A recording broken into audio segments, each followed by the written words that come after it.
చాలా సింపుల్గా స్టవ్తో పని లేకుండా అలాగే 5 నిమిషాల్లో చేసుకునే స్వీట్ రెసిపీని అయితే ఇప్పుడు చూపిస్తా.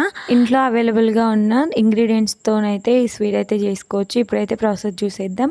ముందైతే ఒక 2 స్పూన్ల దాకా షుగర్ పౌడర్ని ఒక బౌల్లో వేసుకొని లిక్విడ్ ఫుడ్ కలర్ని అయితే వేసుకొని మిక్స్ చేసుకొని పక్కకు పెట్టుకోవాలి. ఆ తర్వాత కొద్దిగా వాల్నట్స్ తీసుకొని ఇట్లా దంచే దాంట్లో వేసుకొని అయితే క్రష్ చేసి తీసుకొని పక్కకు పెట్టుకున్నాను. ఆ తర్వాత ఒక బౌల్లో షుగర్ పౌడర్, వాల్నట్స్ అలాగే ఒక 2-3 స్పూన్ల దాకా పాల మీద మీగడ అలాగే 2 స్పూన్ల దాకా కొబ్బరి పొడిని అయితే వేసుకొని మిక్స్ చేసుకొని పక్కకు పెట్టుకోవాలి. ఆ తర్వాత బ్రెడ్ స్లైసెస్ని తీసుకొని ఇట్లా షార్ప్ ఎడ్జ్ ఉన్నటువంటి గిన్నెని కానీ గ్లాస్ని కానీ తీసుకొని ఇట్లా రౌండ్ షేప్లోనైతే కట్ చేసుకోవాలి. ఆ తర్వాత ఒక స్లైస్ పైన తయారు చేసి పెట్టుకున్నటువంటి క్రీమ్ని అయితే వేసుకొని ప్రెస్ చేసుకొని మనం ముందుగా తయారు చేసి పెట్టుకున్నటువంటి లిక్విడ్లో అయితే ముంచుకొని దీనిపైన మనమైతే కొబ్బరి పొడితో గార్నిష్ చేసుకుంటే స్వీట్ అనేది రెడీ అయిపోతుంది. అంతే సింపుల్. ఇంకేంటి ట్రై చేస్తారా? ఫుల్ వీడియో కోసం అయితే నా ఛానల్ నేమ్ కింద ఉంటుంది, చూసేయండి మరి.